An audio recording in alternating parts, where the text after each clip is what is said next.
Shalom, ketemu lagi kita di dalam program studi kata Alkitab Perjanjian Baru. Salam sehat buat kita semua. Di tengah-tengah pandemi, mari kita terus menjaga kesehatan dengan tetap mempraktekkan protokol kesehatan. Dan Tuhan pasti menolong kita semua. Hari ini kita akan belajar satu kata di dalam Kitab Perjanjian Baru, yaitu kata bodoh, ya. Nah, kata ini saya ambil dari teks Matius, Injil Matius pasal 7 ayat yang ke-26. Semoga studi kata Perjanjian Baru ini bisa menjadi berkat buat kita semua.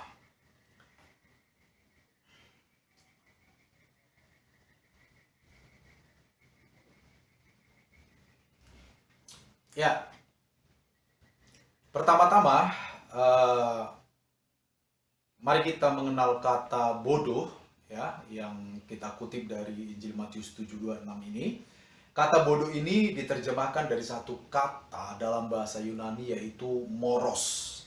Ya, kata moros ini sendiri sangat umum dipakai dalam Perjanjian Baru untuk mengekspresikan kebodohan. Ya, di samping beberapa kata yang lain yang juga diterjemahkan atau sering diterjemahkan sebagai bodoh, seperti afron, anoetos, dan lain-lain, ya. Nah, makna terminologis dari moros ini ya adalah bodoh, ya. Kata moros ini biasa digunakan sebagai kata sifat. Kata sifat yang menunjuk kepada seseorang yang secara nyata dianggap bodoh, ya. Lamban dalam memahami sesuatu, dan juga kata ini dikenakan kepada orang ketika seseorang itu bertindak seakan-akan tidak punya otak, gitu ya. Itu penggunaan kata yang biasa terkait dengan kata moros ini. Ya, sebagai kata benda, kata moros ini dapat kita artikan sebagai kebodohan. Ya, kata moros ini berasal dari kata dasar mor. Kata dasar mor ini mengarah kepada hal seseorang yang mengalami gangguan saraf sehingga menjadikannya sukar untuk memahami sesuatu dengan benar. Jadi kira-kira seperti itulah makna terminologis atau cakupan penggunaan dari kata moros yang kita artikan hari ini sebagai bodoh, ya. Nah, ada beberapa penggunaan di dalam Perjanjian Baru sendiri, ya, kata moros ini, seperti di dalam 1 Korintus pasal 1 ayat 25, kata moros di sana dipakai terkait dengan bagaimana orang yang dianggap bodoh oleh manusia lainnya ketika mereka ada di tangan Allah. Ya, manusia menganggap orang lain bodoh, tetapi di sana dikatakan kira-kira Allah bisa memakai yang bodoh. Ya, di dalam 1 Korintus 1:27, lalu 3 ayat 18 dan 4 ayat 10, di sana juga kita bisa menemukan kata bodoh, yaitu moros. Dan kata moros di sana dapat dipahami sebagai seorang yang tidak mau belajar. Ya, seorang yang tidak belajar sehingga tidak memiliki pengetahuan yang memadai tentang sesuatu. Ya, itu yang bisa diartikan terkait kata moros di sana. Lalu kita juga bisa ketemu di dalam Injil Matius 7:26, Matius 23 ayat 17, Matius 25 mulai dari ayat 2 sampai ayat 8 kita bisa ketemu beberapa kata moros di sana. Nah, di sana kata moros bisa dimaknai sebagai lalai. Lalai, tidak memiliki pengalaman, ya, tidak berhikmat. Artinya tidak menggunakan apa yang menjadi pengalamannya untuk bertindak dengan tepat. Tentu kita tahu konteks di Matius 25 itu tentang 5 gadis yang bodoh dan 5 gadis bijaksana. Di sana sekali lagi bodoh mengarah kepada hal lalai, tidak menggunakan pengalaman dengan benar, ya, tidak berhikmat. Di dalam 2 Timotius 2 ayat 23 dan Titus 3 ayat 9, kata bodoh di sana bisa bermakna kosong atau tidak berguna. Ya. Matius 5 ayat 22 juga terdapat kata moros di sana, tetapi di dalam teks LAI diterjemahkan sebagai jahil. Ya, kata moros di sana itu terkait dengan Allah, tidak beriman, tidak memahami apa yang terkait dengan keselamatan. Jadi ini beberapa penggunaan kata moros di dalam teks Perjanjian Baru. Nah, sekali lagi Hari ini kita akan melihatnya dari teks Matius pasal 7 ayat 26. Kita coba memahami konteks Matius pasal 7 ayat 24 sampai 27 ya. Matius pasal 7 ayat 24 sampai ayat 27 ya. Nah, di sana kalau kita membaca bagian perikop ini dengan sangat hati-hati, kita bisa melihat bahwa Yesus menjelaskan bagaimana sikap yang benar terkait dengan firman Allah. Dalam teks itu Yesus menyebutnya dengan istilah perkataanku. Ya. Nah, sikap tersebut secara langsung menjelaskan apakah orang tersebut bijaksana atau bodoh. Ya. Nah, sikap itu juga akan menentukan akan menjadi seperti apa keadaan rohani orang yang ada di sana, ya. Keadaan rohani orang yang disebut bijak, keadaan rohani orang yang disebut bodoh selama ia hidup. Bahkan lebih jauh lagi akan menentukan tempatnya di kekekalan. Jadi konteks yang kita baca ya mulai dari ayat 24 sampai ayat 27 ini di sana kita dapat melihat bahwa ada orang yang dikenakan sebagai orang bijak, ada orang yang disebut sebagai orang bodoh, ya, dan itu terkait dengan bagaimana orang berespon terhadap firman Allah atau perkataan Tuhan. Nah, kita coba melihat sedikit untuk dapat memahami konteks ini dengan benar, ya, bagaimana membangun rumah dan bagaimana kondisi tanah di Palestina pada abad pertama. Pada umumnya, bangunan rumah di Palestina pada abad pertama tidak memiliki fondasi sebagaimana hari ini kita membangun rumah di Indonesia, ya. Fondasi yang tetap itu. Namun, membangun rumah di Palestina memerlukan perhitungan. Jadi yang dibutuhkan itu perhitungan terkait dengan struktur tanah. Ya. Nah, keadaan tanah pada musim kemarau di sana itu tampaknya bagus untuk dijadikan lokasi membangun sebuah rumah. Itu pada musim kemarau. Tetapi pada musim hujan, tanah di Palestina bisa berubah menjadi tempat aliran air yang sangat deras. Ya, nah lokasi-lokasi seperti ini biasanya adalah tempat-tempat yang berpasir.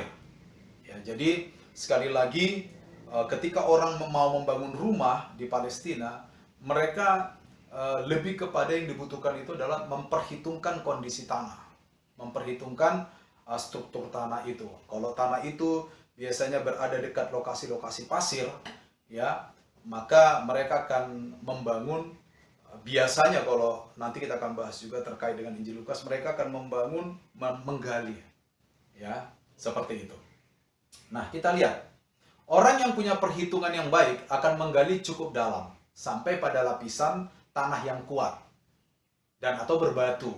Lalu mereka mulai membangun di sana. Sekali lagi tadi, kalau kita bandingkan dalam catatan Lukas 6 ayat 48, di sana dikatakan dia menggali dalam. Ya, jadi kalau tanah di tempat di mana hendak membangun rumah itu berpasir, maka mereka akan menggali dalam sampai galian tersebut mencapai tanah yang keras atau minimal bebatuan seperti itu. Nah, sebaliknya, mereka yang lalai dan acuh, mereka akan langsung meletakkan dasar bangunannya di atas lapisan pertama itu. Dan tentu saja, lapisan pertama yang dimaksud itu adalah pasir. Seperti itu, ya. Nah, bagaimana dengan keadaan cuaca di Palestina pada abad pertama? Setiap bangunan rumah terlihat aman pada kondisi cuaca yang baik.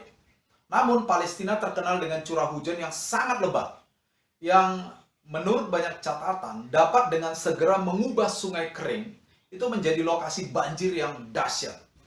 Ya, jadi Palestina ini tiba-tiba bisa terjadi curah hujan yang sangat lebat, tanah yang tadinya berpasir yang kita bahas di depan, ya, sungai-sungai yang kering itu tiba-tiba bisa berubah menjadi lokasi banjir atau aliran air yang sangat deras. Bahkan tempat yang tadinya tidak ada sungai itu bisa tercipta sungai-sungai dadakan. Ya, sekali lagi khususnya di lokasi-lokasi yang berpasir. Ya, kondisi ini diperparah dengan tiupan angin yang sangat kencang. Biasanya di tanah Palestina itu hujan lebat disertai dengan angin yang sangat kencang. Dan tentu saja rumah yang hanya didirikan di atas lapisan pertama atau di atas lapisan pasir akan segera hancur diterjang cuaca ekstrim tersebut. Nah, ini tadi yang dirujuk oleh firman Tuhan, mereka yang membangun di atas pasir itu sebagai orang yang moros, orang yang bodoh. Ya, mereka tidak mempergunakan pengetahuan mereka untuk melakukan sesuatu dengan benar, lalai, abai, ya, seperti itu. Nah, jadi apa makna kata bodoh di dalam teks ini?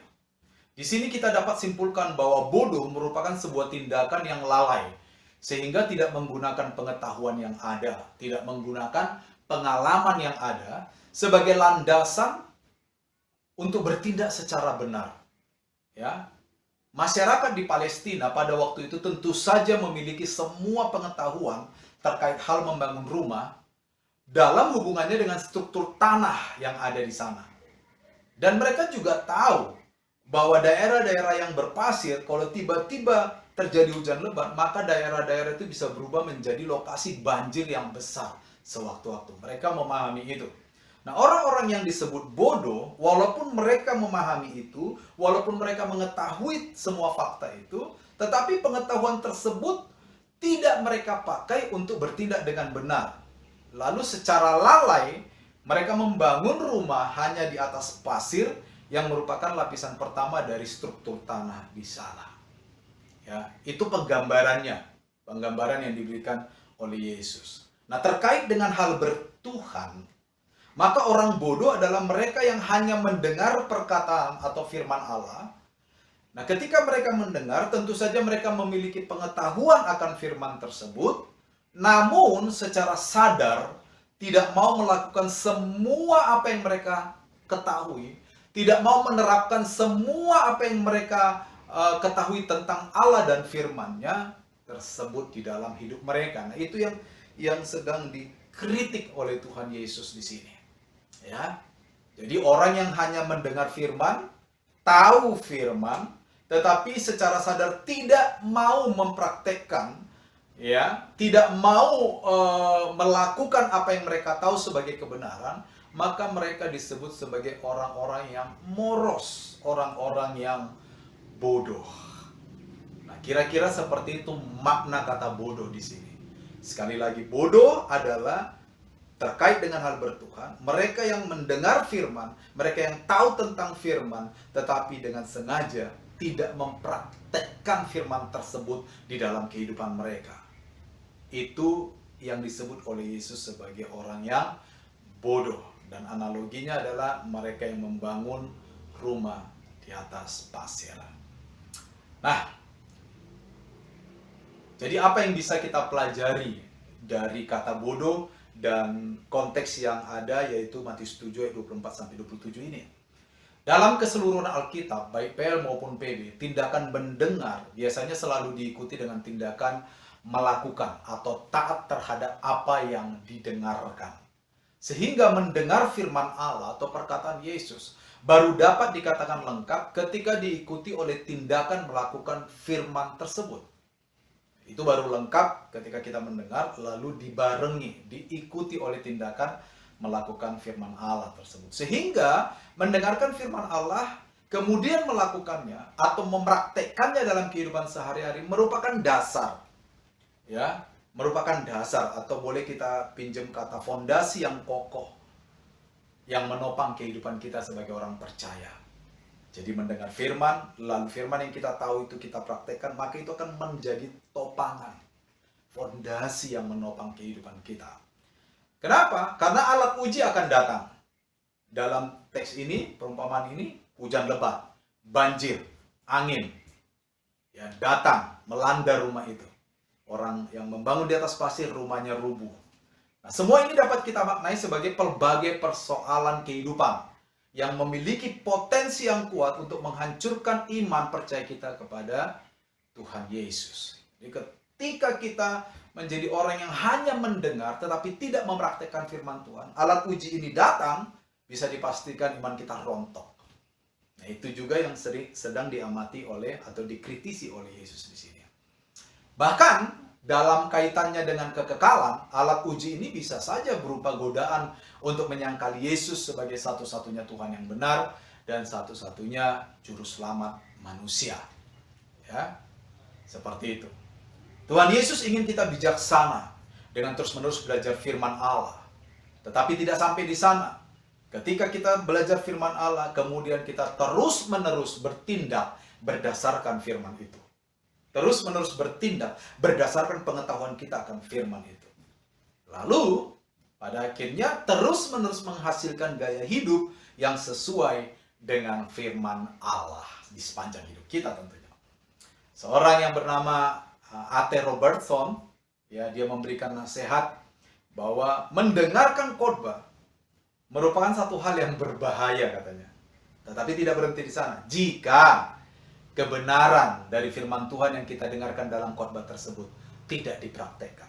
Kalau saya sederhanakan, kira-kira Robertson sedang berkata begini, ya, tidak ada gunanya, bahkan bisa jadi berbahaya kalau kita hanya mendengar firman tanpa melakukannya. Kira-kira seperti itu. Jadi akhir kata, mari kita belajar dari studi kata hari ini tentang kata bodoh. Tentu saja kita semua tidak ingin menjadi orang-orang percaya yang bisa dikategorikan sebagai orang yang bodoh. Sebaliknya, kita ingin menjadi orang yang percaya yang dikategorikan sebagai orang yang bijaksana. Ketika alat uji datang, bahkan alat uji yang menggoda kita untuk meninggalkan Yesus, kita bisa kokoh. Kenapa? Karena kita sudah memiliki fondasi yang kuat dengan cara mengetahui firman Allah, mendengarkan firman Allah, dan melakukannya terus-menerus dalam kehidupan kita. Saya pikir itu yang bisa saya sampaikan terkait kata bodoh di dalam Injil Matius 7 ayat 26 ini. Kiranya memberkati kita semua. Tetap sehat, kuat di dalam Tuhan. Tuhan Yesus memberkati kita semua.